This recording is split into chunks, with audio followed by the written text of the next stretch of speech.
Hello again. How are you doing? Well, this is my next video in a series of, goodness knows how long it will last, but yeah, let's keep it rolling. First of all, I just want to say thank you so much to all of you who took the time and trouble to watch and listen to the first one, and all of those of you who've subscribed and left really kind positive comments. Not one irksome one among it, which was just really heartening, and I really do appreciate. And I hope I'll continue to give you something interesting, thought-provoking. Yeah, for as long as I feel I've got stuff that I would like to say. But thank you very much. It means a lot. So in this video, I'm going to talk about two very different and not entirely related topics. The second topic is something that I'd mentioned on. It's actually a response to a post by Angela Nagy. I hope that's how I pronounce your surname. Who has a YouTube channel by the name of Miss Jane. This was on the Facebook group Beyond Room 313, and she had put a post up about scrying, or about Black Mirrors, or something like that. And so I'm going to talk a little bit about my experiences with scrying. But first of all, I just wanted to touch on something that's been in the UK news certainly quite a lot this week. And that something is the Dominic Cummings, the former chief special advisor, spin doctor, shit shoveler general to the UK Prime Minister Boris Johnson, and the impact of the evidence that he gave before the House of Commons Select Committee on Science and Technology on the 26th of May this week. And I haven't consulted the date dragon, so I will just do that now. Very remiss of me. And the date dragons say that today is the 28th of May. So yeah, 2 days ago, we were treated to a rather entertaining amount of mudslinging from this person who once occupied a very important position at the very centre of UK political life. I think it's fair to say that Cummings is not a likeable man. I would say you either love him, one of those, Marmite, love him or hate him, but I don't think I've ever come across anyone, either people that I know or people that I've seen commenting online, anyone who actually likes the fella. And he's also, as well as not being particularly likeable, not a man that you would take at your word, I don't think. But somehow he is now being brigaded as, a beacon of truth, someone to bring down the whole shit show that is running the UK. And his performance before the Select Committee has been shared many times over social media. There's, you just type in Dominic Cummings into Google and you will get a full gamut of, best moments and analysis, reportage on what happened. I mean, the Daily Mail, God bless it, devoted 14 whole pages of its rag on Thursday to coverage of the circus. So, yeah, that was, I'd have thought the sidebar of shame was, far better place for it than actually taking up that much pulp. But there we go. And what he gave evidence about was essentially the UK's preparedness and response to the emergence of the virus that we now know and love as COVID-19, when it started to become known about this thing was emanating from Wuhan towards the end of 2019. No, this isn't going to be a political channel, I'll just say that now, so I'm not going to sort of go off on lengthy political rants, and I've got no political affiliations of any kind. I haven't had for many years. I've put all that, such as it ever was, part of my life. I've put that far behind me.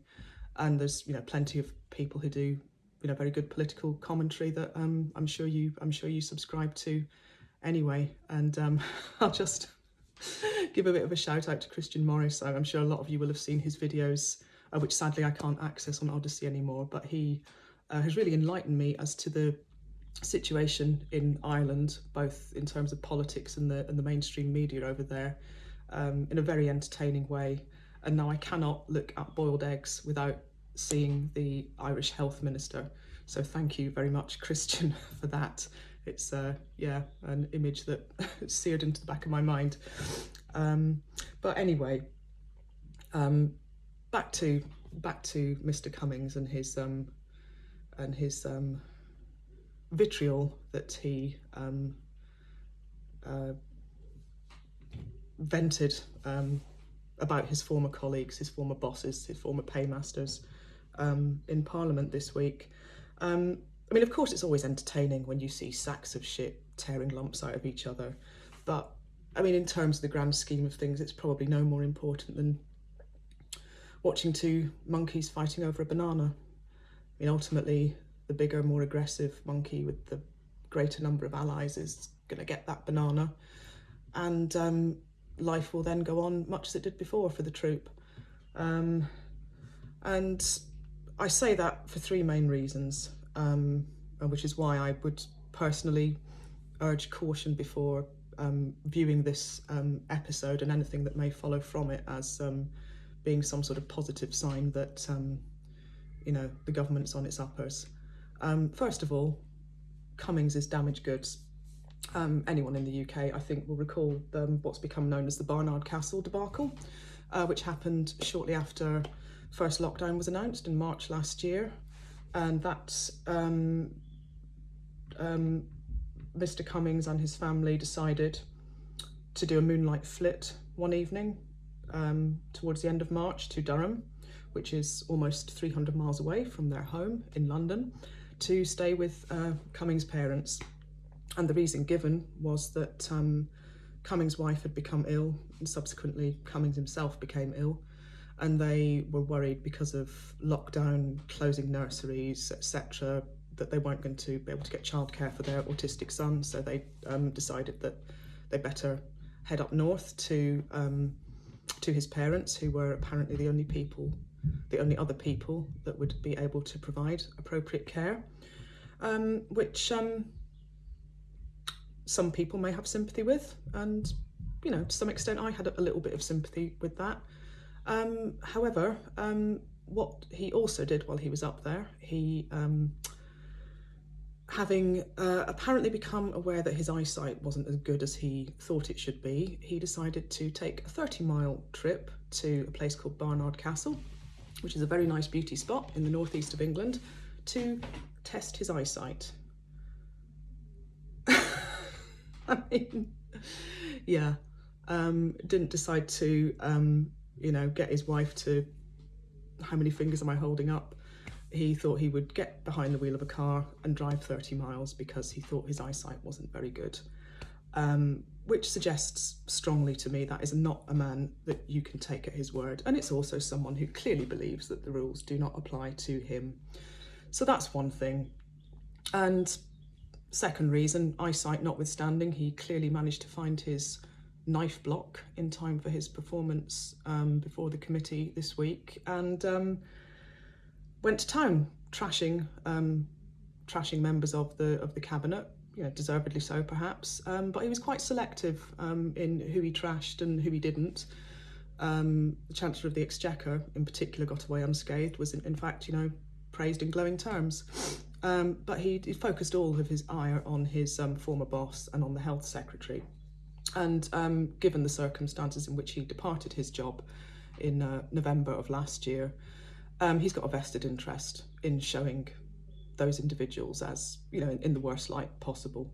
So, a person with an axe to grind, I think it goes without saying, what they say should be treated with a degree of circumspection, unless and until some independent corroborative evidence emerges that, suggests that what they're saying is true.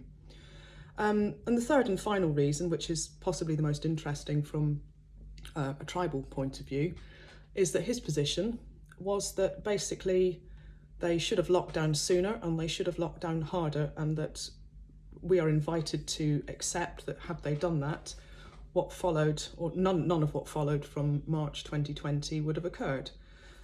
So his evidence, such as it was, I think can be summed up as a lot of accusations and assertions that may ultimately not be proved or provable.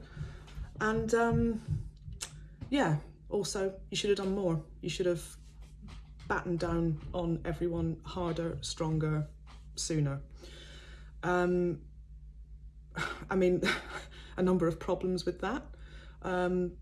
Obviously, it presumes that you can know what would have happened.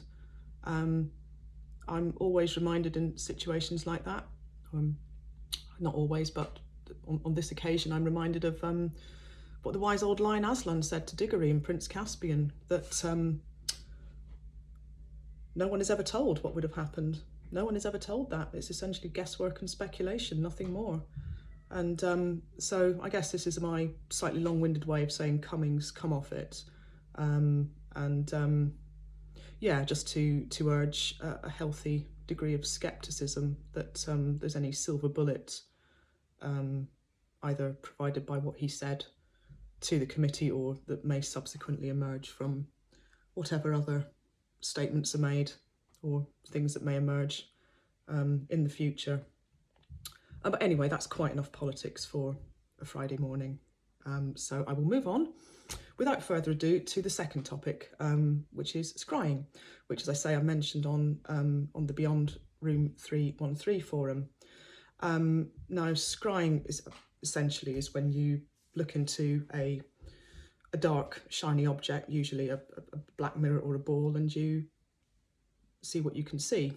And this is what I use for scrying. It is a black obsidian ball, quite small actually. It fits quite comfortably in the palm of my hand, and it lives on this little tea light holder, which fits it perfectly.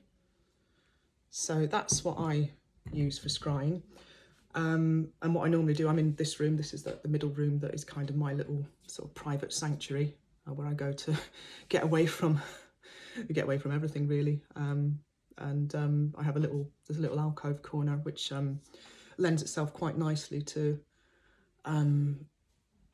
sitting in a sort of womb-like darkened space, and put the draw the blinds, no lights on. The only light source is usually from a couple of candles that I have behind me. It's quite important that the light source comes from behind.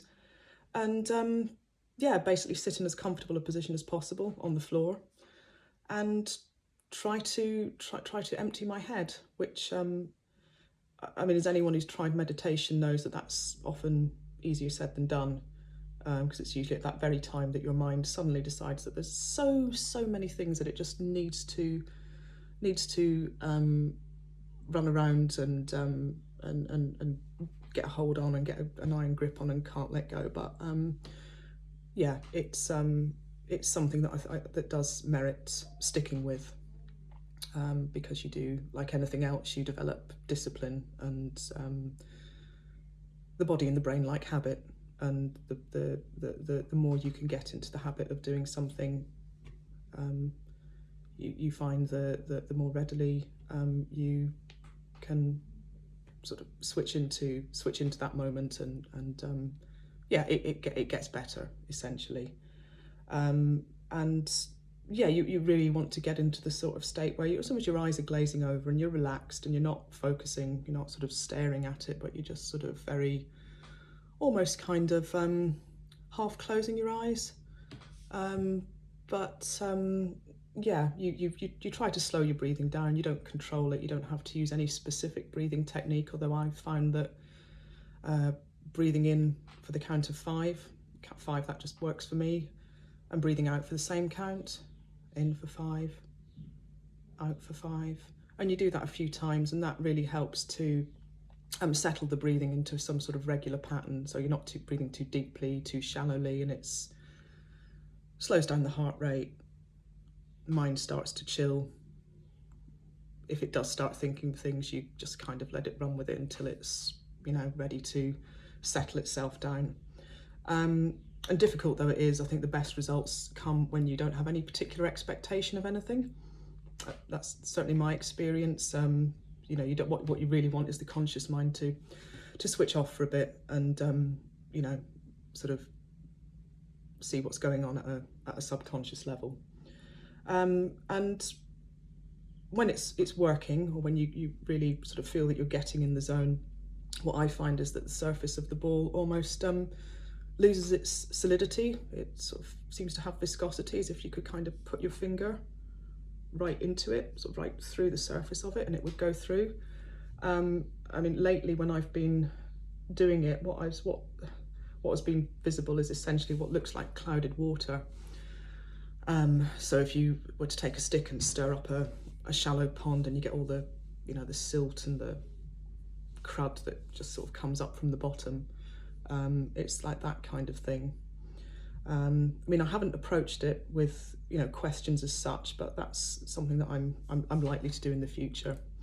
You know, just see what happens. I'm essentially just a very curious person. I like to try things and you know, see where they go.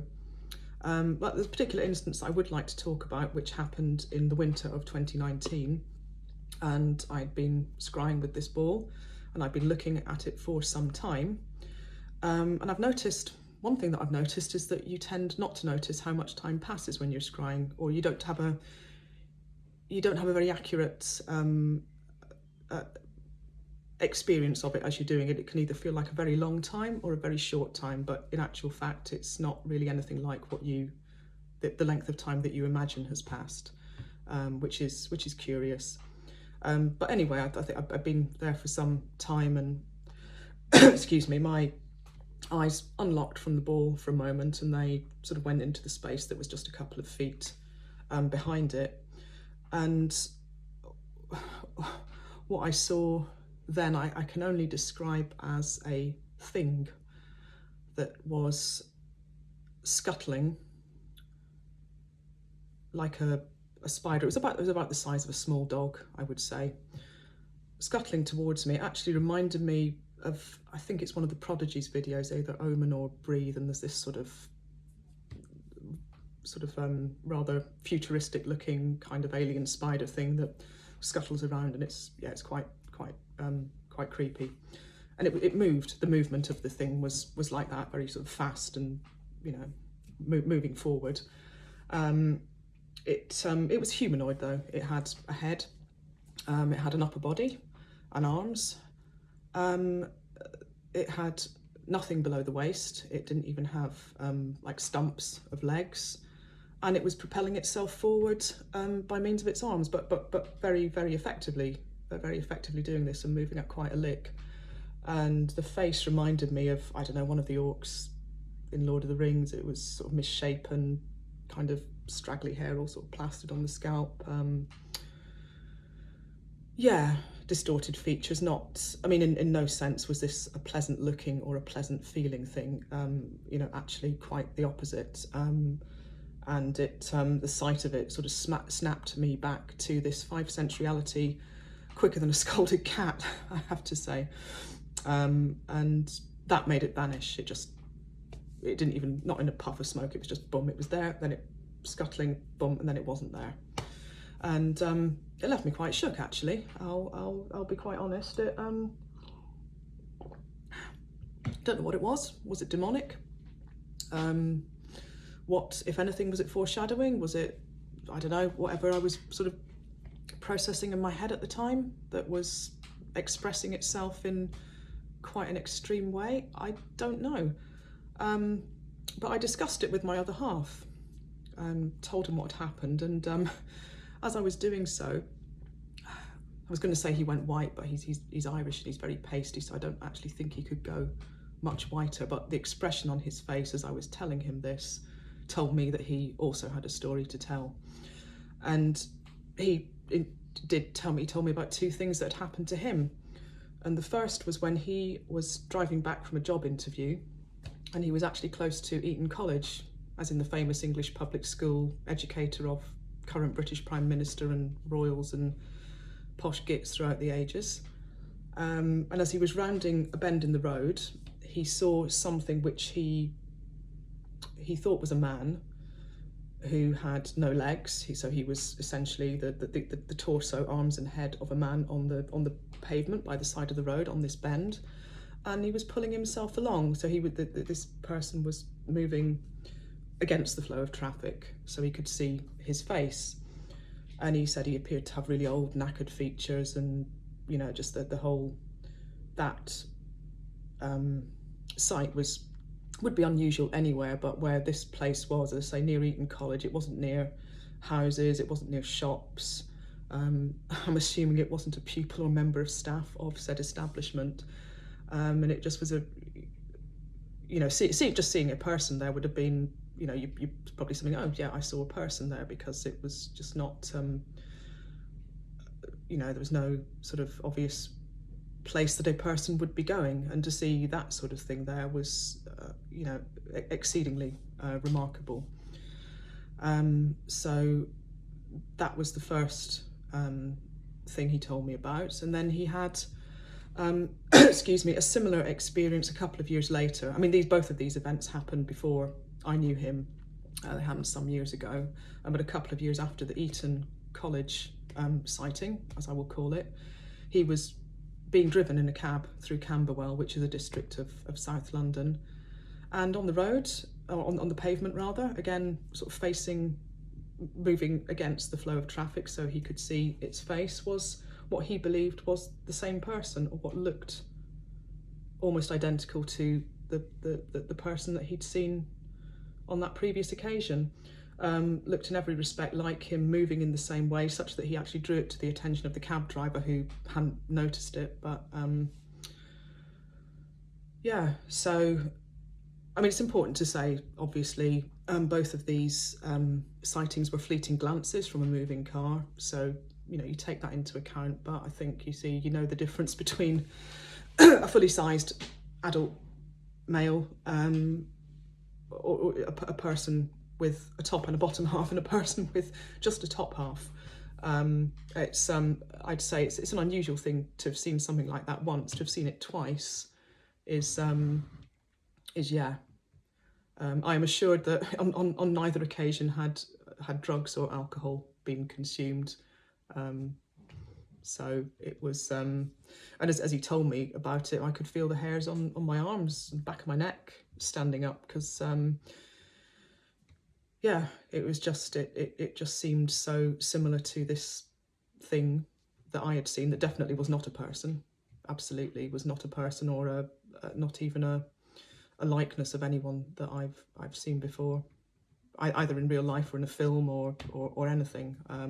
So I'm pretty sure that I wasn't being subconsciously influenced by something that I'd seen in popular culture or something like that. Yeah.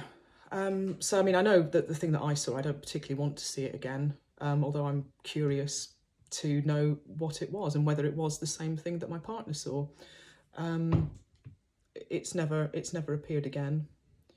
Not quite sure what I'd do if it did. Would I try and engage it in conversation? I don't know. But what we're going to do at some point this year is to revisit both of the places in Eton and in Camberwell, to see if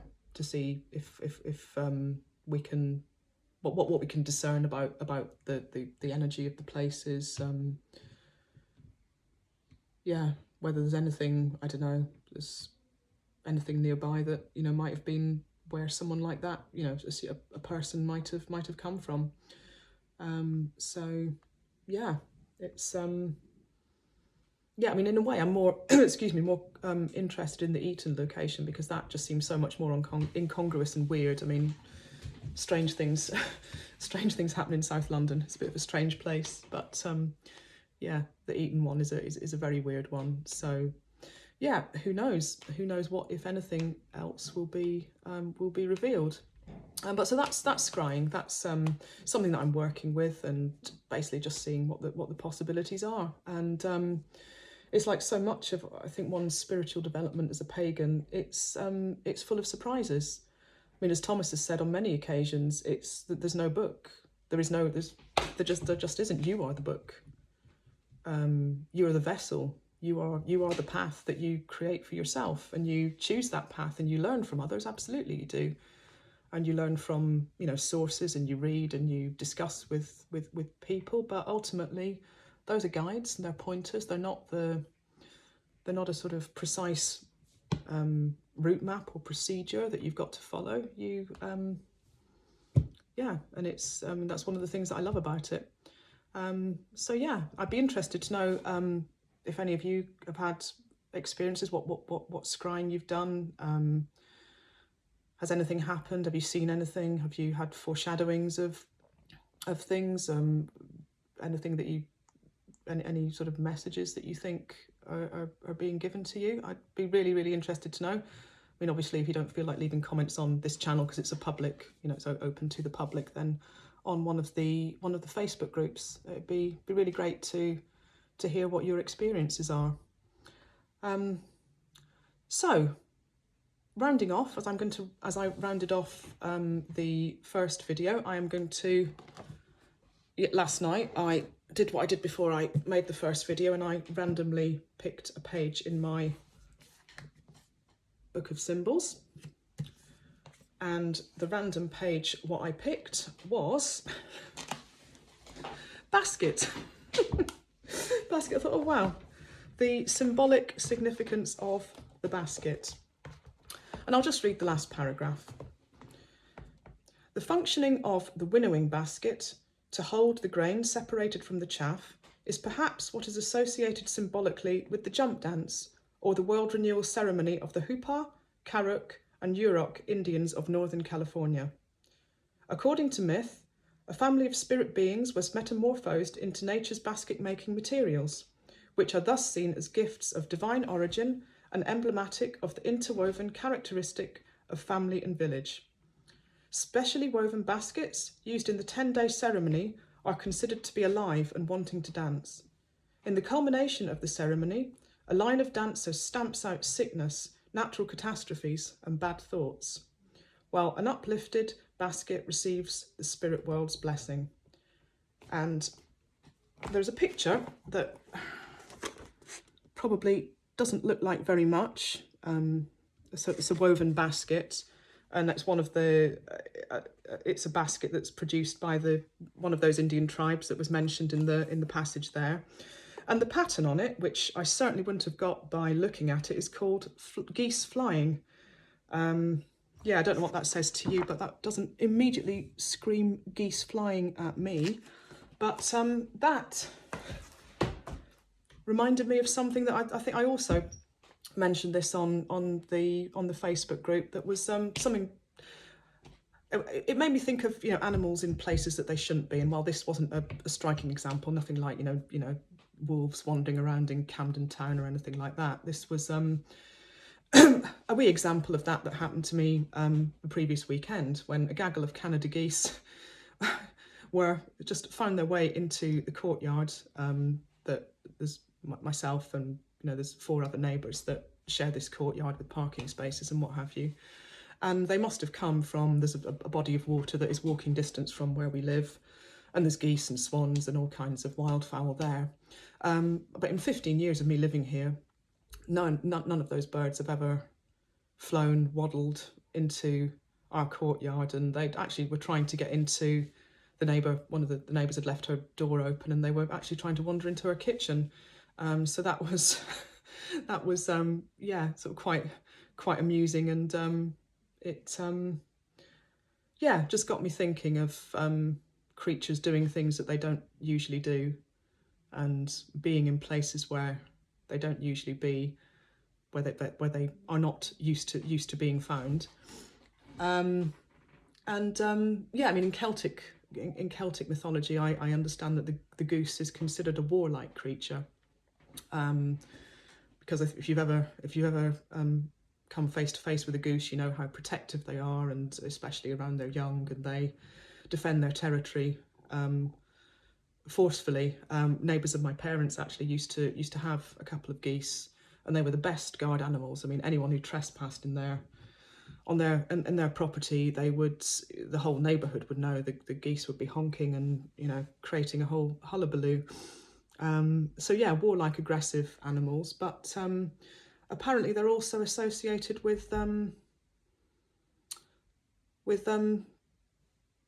know, family groups. So possibly, along with the octopus, the goose could be a spirit animal for our time. Warlike but protective. I like that. I like that a lot. Right, I'm going to wrap up now because the day is starting and stuff to do, and we've got in England we've got a bank holiday this weekend, and it looks like the weather's going to be kind. So yeah, I'll be heading off to London to spend some of it with the other half, and back home for the rest of it with the kids. So wherever you are, whatever you're doing, I hope you have a wonderful weekend, and I'll catch you again soon. God's bless.